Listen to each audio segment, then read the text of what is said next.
We are at Whole Foods finally. We're gonna check out some of their amazing wines while we're shopping for avocados. You got Cremant de Loire. So this is a traditional method, so it's made like a regular champagne. So this is crazy. So like, I don't even know why. It's usually you don't have serving facts on wines. Look, there's 1.78 grams of carbohydrates, 96 calories. This must be for the American market. I have never, ever seen nutritional facts on an actual bottle of wine. And then you have my first ever plastic bottle. I have never, this can't, there's no way this can age. No glass, no problem. What? Dude, okay, look. This is wild. What does plain Chardonnay mean? What does that mean? Rough day. Danube Plain, that makes sense then. Danube Plain. So this is actually from Bulgaria. That's actually pretty cool. This is probably my first Bulgarian wine I've ever had. It says fresh, crisp, yet subtly creamy. Notes of citrus, passion fruit. I mean, how can you not buy this with the dog? Come on now. So this is always what I tell people. If you're trying to get into red wine and you usually like whiskeys, oak-aged spirits, bourbons, Rioja, especially a Reserva or a Gran Reserva, is the entry level for you to start to appreciate wine, because there's a lot of oak influence. It has a medium bodied, it's a little earthy, dry, but the oak, the American oak that they use in Rioja, is going to give you that kind of bridge from going to oak-aged spirits to wine. It's always a great purchase. For 15 bucks, Reserva Rioja is gonna be fantastic. 13.5% alcohol, it's like perfect alcohol. I have Tannat. That's crazy. If you want something that's gonna rip your face off, that is powerful, super bold, aggressive, and dry, Tannat is what you do. That is what you drink. This thing needs like 20 years minimum age, and it's so cool though. It's from Uruguay. I never had a wine from Uruguay ever. I have to get this and try it. There's no other way I have to get this wine and try it out. So it looks like they have some like traditional stuff, like normal American Chardonnays, or something really heavy in oak, buttery, creamy, that traditional style American Chardonnay. That's where these producers come into play. So you have Rombauer and you have Frank family Chardonnay. These are gonna have a lot more oak influence, a lot more power, weight, structure. Think of like toasted vanilla, cinnamon, really ripe style fruits, a little bit higher alcohol. I mean, Rombauer, look at that. It's pushing 15% alcohol. It's 14.6% alcohol. There is no lack of sunshine with Rombauer. This is that style that, and there are foods that actually go with this style, like a creamy style salmon dish with like a cream sauce, or even like a risotto. That's the style that you kind of go with that, as long as there's a little bit of acidity. Never, not that this is my style at all, but you never see Gewurztraminer in a shopping center. Gewurztraminer is kind of an interesting grape. It means spicy white, and it is spicy. There's a lack of acidity, and it's really rich in texture. It's very powerful and weighty, and it can be a little intense in flavors. Think of like honey tones, apricots, and spice, while having not a lot of acid. So if you're someone that doesn't like acid and you want something a lot more richer in texture and really fruit forward, but technically dry, Gewurztraminer is kind of the way to go. Not my style, but it could be yours. What is that? What an interesting name this is. So it's post-filtration. So maybe it's an unfiltered, unfined wine. Yeah, you can see the tartrates and some of the unfined residual sediment inside of a white wine. Usually when you see this stuff inside a white wine, it means that there's tartrates. And it's so weird because you don't know the grape blend on here at all. It just says California white wine, 11% alcohol. That is it. So I have literally, I mean, what an odd wine. There's no information at all. And so this stuff for me is a little sketchy, just because like they're charging $36 for something that I have zero clue what is inside of it. Isn't that odd to you? Damn, they even have, look at this, going to South Africa, my boys. Damn, sucker tours. So this is a Chenin from South Africa. It's actually an amazing wine.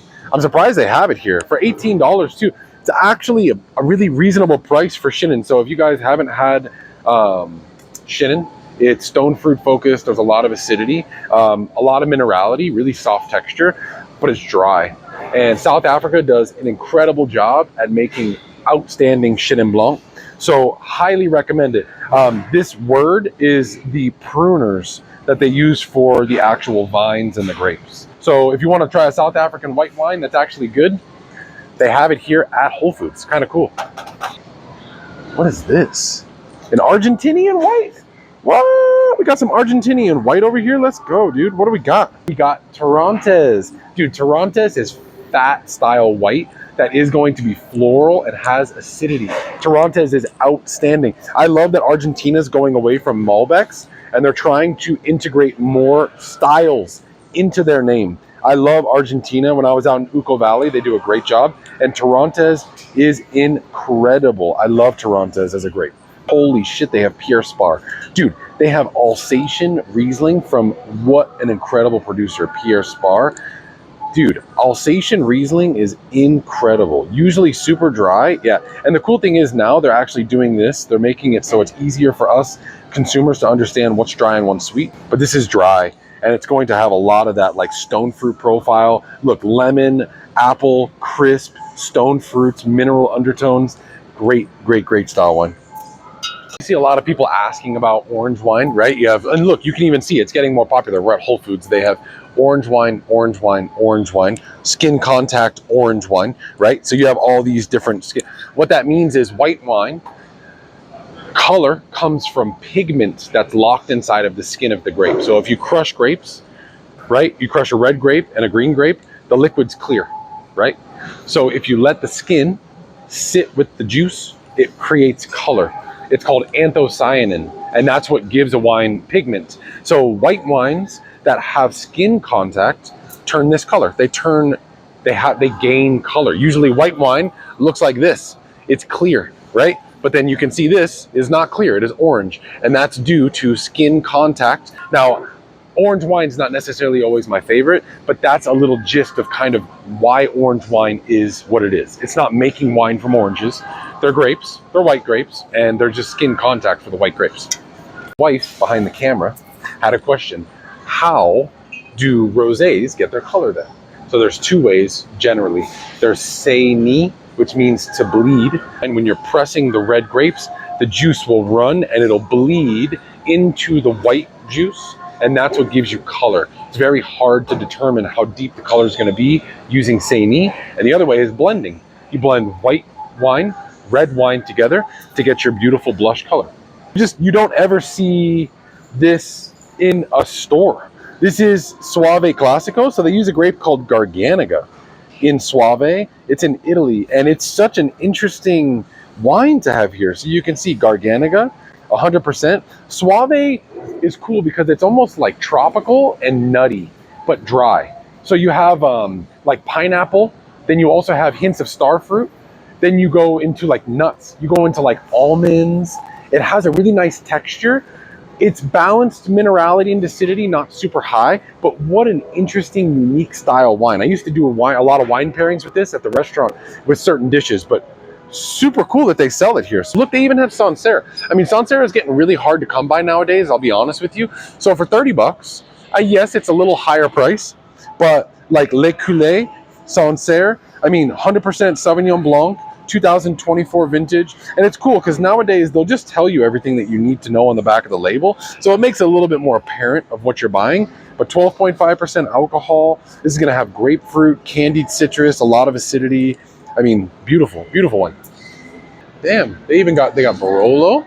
So you can come here and get a Barolo. Yeah, it's kind of young. I mean, at least it has a little bit of age.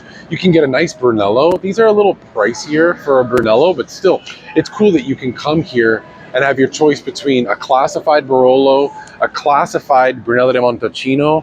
I mean, that's really hard to come by in a grocery store. I'll be completely honest with you. They even have some Medoc. So this is Bordeaux, right? From the left bank of Bordeaux. Chateau Graysac is actually a quality producer, and it's even a Cru Bourgeois Superior. So like the quality's there. It's regulated. It's a 2018. It's a warmer vintage, so I'm sure the alcohol's a touch higher. It is 14.5% alcohol, and it even gives you the grape blend on here. Predominantly Merlot, so it's going to be really soft. You have the Cab Franc, and Petite Verdot, but this is probably a stellar wine for 30 bucks. Like in just a grocery store to enjoy it, it's pretty cool. So this is a $10 crisp, refreshing, light Vinho Verde. One of my absolute favorite quality white wines coming from Portugal. You cannot go wrong with drinking Vinho Verde while right now in Vegas it's like 110 degrees outside. Outstanding bottle. Dude, they have Cahors. So I've never had this producer. I love this old school label though. So this is Malbec. It's coming from the southwest of France. So this is a Malbec that's actually the birthplace of Malbec. I've never had this producer, but for 12% alcohol, this is going to be a little bit darker in profile, like chocolate. It's going to be medium bodied, a hint of spice, not like an Argentinian style Malbec, but really, really outstanding area for high quality, low price wines. I love them. Oh, they got some Petite Sirah. So this should actually, in my opinion, this should be on the top shelf. Petite Sirah. I'm not a huge promoter of American wine. I am American. I love America, but I love European style wines generally. But when I used to sell this and I used to taste it, the Petite Sirah from Stag's Leap, it is money. It is extremely rich and viscous, but the tannin is so fine and soft and round. This 100%, in my opinion, needs to be on the top shelf of this place. It's crazy. Things that I would just neglect to purchase if you're trying to get into quality wine. Bonanza, 19 Crimes, bread and butter. You know, just be aware, like, these are not things that you should buy. Especially, dude, Bonanza for $25 is outrageous. So overall, I do give Whole Foods, especially for exploration of wine, I'd say like a good solid 8 out of 10. You have things from South Africa. You have things from places that I have never imagined being here, like Uruguay. So I would say for exploration, 8 out of 10. The prices are a little higher than especially Trader Joe's and Costco, but you can still come here, find really solid wines for just your everyday shopping adventure. I like it.